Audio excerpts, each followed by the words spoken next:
Get ready for a Hollywood story that's crazier than fiction. Shelley Winters never saw herself as beautiful. She pushed her limits, even fixing her own teeth with her hands. But that's just the beginning. She had a list of actors she wanted to sleep with, and her affair, it was so epic it inspired a whole movie. But all these risks came at a cost, impacting her deeply. Her father ended up in Sing Sing prison, stabbed. Want to know how this wild journey unfolded? Stay tuned. You won't believe what happened next. You'll have to watch to find out. We wouldn't be wrong to say Shelley was a victim of the perception she had about herself, but she wouldn't have that perception if society hadn't programmed her to believe she could only be beautiful in a certain way. As sad as it was, if she hadn't done that, we wouldn't have had the blonde bombshell. What do we mean by this? Would you like to find out? People have called the actress brutally honest, feisty and beautiful. She was all of those things and more. Shelley Winters was one of the best actresses of her time, even if producers and directors didn't take her seriously when she began. It's Hollywood. While looks don't guarantee a long, fulfilling career, it gets stars through the door. Shelley's looks were outstanding. The actress was a blonde bombshell both in real life and in films. While her beauty was just part of who she was in real life, it was the only thing she could be in movies, at least initially. So, to improve her craft, the actress went to Lee Strasberg's Actors Studio. She was one of the earliest students of method acting, and it paid off, even if it had some consequences later on in her life. The actress proved to everyone that she was the real deal and could do serious jobs, but this didn't mean that she became stuck up. The actress knew how to have fun, could crack jokes, and was quite the goofball too. She referred to Howard Hughes as Hugh all through the decades. The two of them were friends. She heard his name wrong the first time they met and didn't bother to correct herself afterward. Knowing the actress, she could mean it as a joke. There was when she cracked a joke about cats being like furniture in Italian restaurants. While she and Debbie Reynolds have had some exciting moments together on set, which we would discuss later, Debbie loved the actress to a fault. When Debbie made a workout video, Shelley Winters was part of the celebrity friends she called to join her. Debbie didn't mind that Shelley didn't fit the lean, sexy women that was staple in fitness videos. Shelley took what would have been a regular workout video to another level. The actress wasn't short of quips. She came on the video to thrill and did that with style. Did you know what else she did in style? Men. The curvy actress took fun to another level as she had some of it with men in her life. While she married 4 times, the sexy actress went around the block. She reportedly even had a list of actors she wanted to sleep with, but more on that later. One of the big names the actress had fun with was Farley Granger, who rumours claimed played both sides of the field. Due to Farley's sexuality, Sam Goldwyn needed Farley to go out with a woman for publicity. Sam chose Anne Blythe, but Farley found Blythe and the other options Sam provided to be quiet and serious, with no sense of humour, lovely and proper, and no fun. The actor needed a fun, open-minded person just as he was. Shelley Winters was the answer. The two met randomly, and Farley knew she was the one. The two of them became fast friends and lovers. Shelley became an important part of Farley's life. The actor loved that he had the pizzazz, but the two wouldn't be because the actress found another man that swept her off her feet. Burt Lancaster was another man the actress fooled around with. She didn't mind that he was married, and he didn't mind he was married. But the fun soon ended when the actress discovered that Burt still had sexual relations with his wife. It made the news that Burt was expecting another child, and Shelley lost her marbles. She yelled and screamed at Burt as she threatened and asked him why he still slept with his wife. Sad and alone, the actress called her former classmate Marlon Brando to console her, and he did by getting into bed with her. Marlon sure had a unique way of consoling the torn actress. The two of them would have an on-and-off affair over the following years, but they had a connection more than the fun they had. Marlon was there when Shelley went into labour prematurely for her child when her husband was away. The actor heroically dropped everything as he dashed through the city to pick the actress up and got her to the hospital. She and William Holden also had a thing when she was Universal's blonde bombshell. They didn't see each other for most of the year. In fact, they only met during December when she was with Universal, and their meetings were always sensual. Their affair was so epic that it inspired a film. The only time they didn't do anything was when Shelley was married to her second husband. Errol Flynn was a legend when it came to having affairs, and he set his sights on the actress. The man invited Winters to check out the bed he had close to his bar, and the actress got the first edition of The Great Gatsby from The Visit, among other things. As you can see, Shelley had fun, but it didn't distract her from her career. She was tough when she needed to be. She led a strike action in one of her many workplaces before becoming an actress. Even when she became one, her toughness showed, pushing her to take risks. While these risks paid off, they impacted her, pushing her to do crazy things behind the scenes. And when we say crazy, we mean crazy. Shelley Winters wasn't always Shelley. She was born Shirley Shrift on August 18, 1920 in St. Louis, Missouri, United States. When she was 9, the actress's father bought the American dream and decided his future was in Brooklyn, and so he took his family and decided to slug it out with the other New Yorkers. The star's dad opened a men's tailor's shop in Brooklyn, and business was good, but the peace he and his family experienced was like the calm before the storm. Christmas didn't provide Shelley and her family with pleasant memories. A fire accident happened, and the family's happiness burned alongside it. Rats ate sulphur matches in her dad's shop, and a small fire began. The fire was small, and firefighters came to the rescue. According to Winters, the firefighters rewarded themselves for their work by looting her father's shop. Those men took $5,000 worth of stock, but the family had hope. Mr. Shrift had $5,000 worth of insurance on the shop. Their hope turned to ashes scattered by the raging wind. Instead of getting his insurance, Shelley's father got an indictment. The state charged him with arson and accused him of setting the shop on fire so he could get his insurance.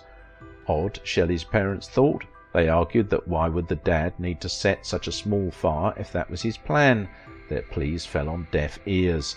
The court found the man guilty and sentenced him to 10 to 20 years in Sing Sing. Life was tough for the Shrifts, but Shelley had an escape: movies. The actress began to go watch films in the cinema to take her pain away, but her pain would only cut deeper into her. Shelley's father got stabbed in prison. It was almost fatal as he nearly died, but the man was a fighter. He held on to life, and thank goodness he did. Shelley's mother was also a fighter. The woman wasn't about to accept her husband's fate, so she fought the good fight and forced a retrial of her husband's case. This time the court set Winter's dad free.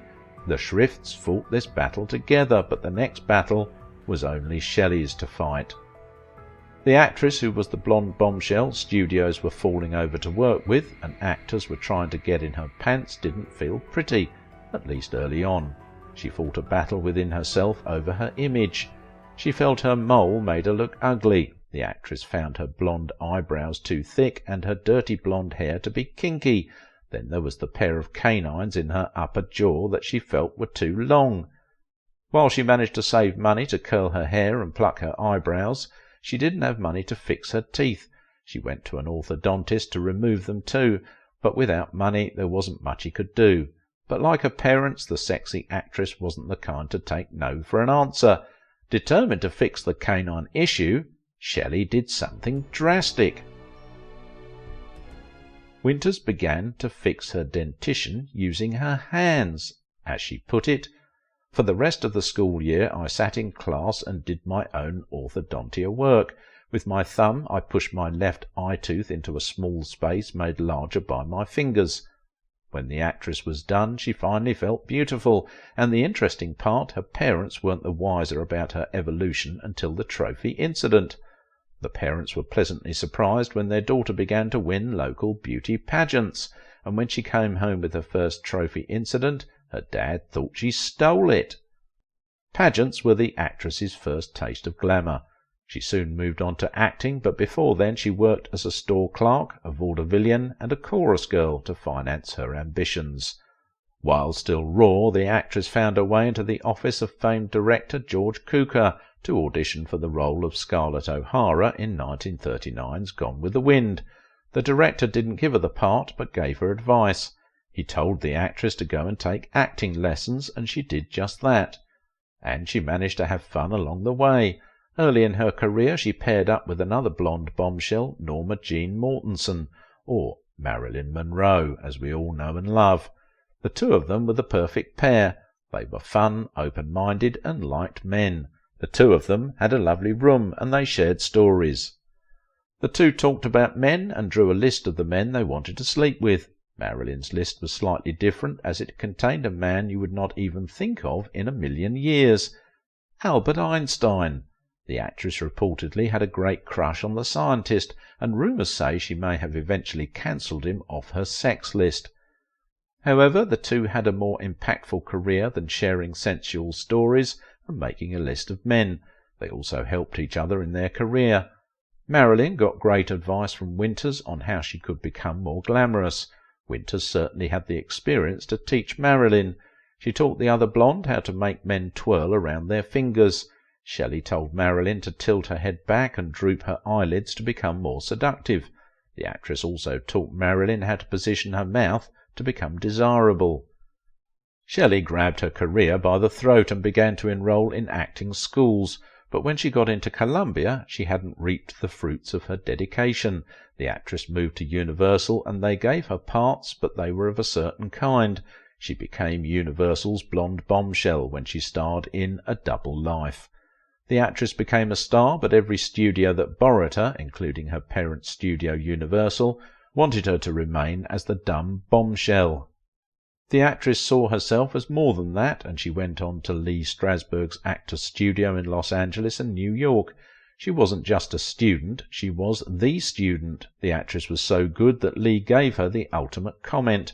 He pronounced her the star of her generation, and part of the few stars who could diligently use method acting. The esteemed director even called Shelley to teach classes.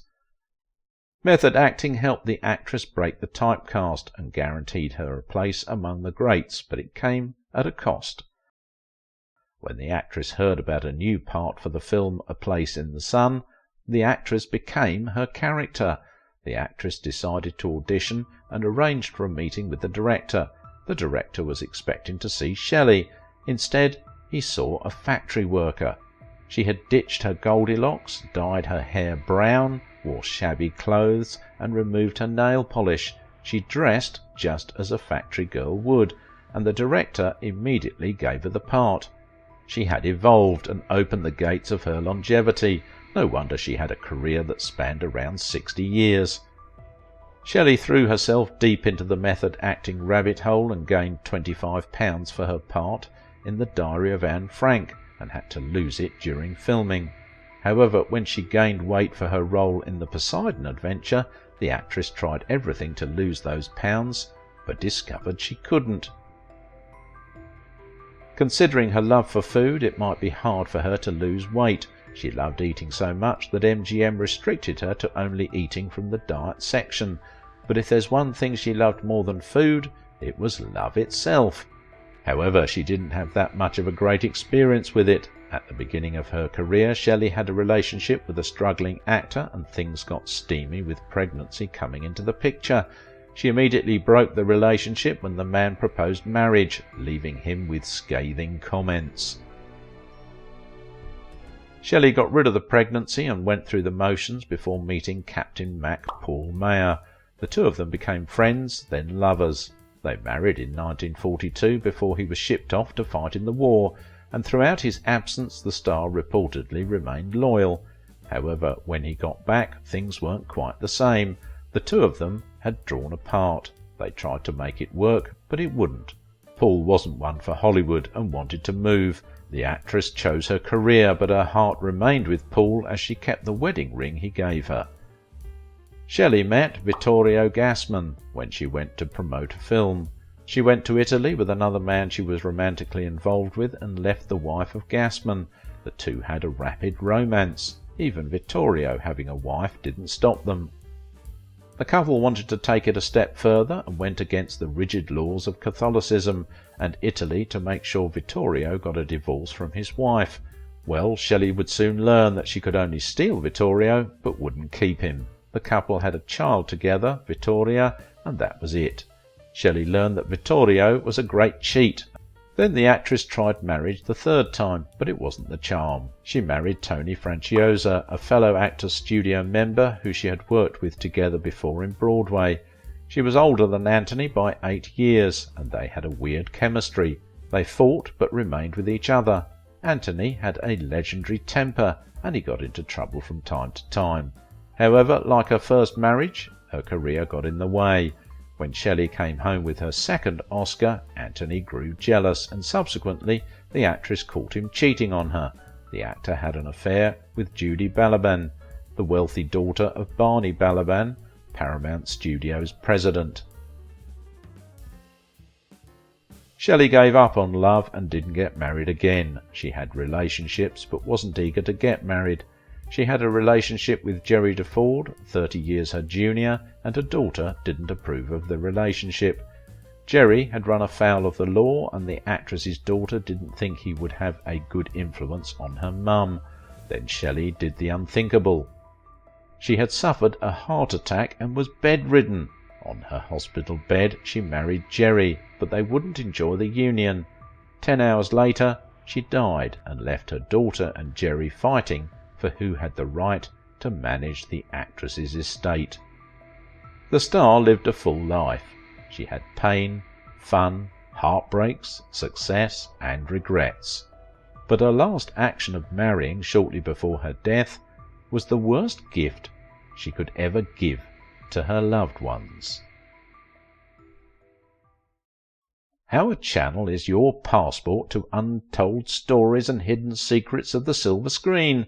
We've got a front row ticket ready for you to dive deep into the captivating universe of another legend, Albert Finney. In this video, you will not only get to know why was Albert Finney extra choosy about his roles. Watch it now.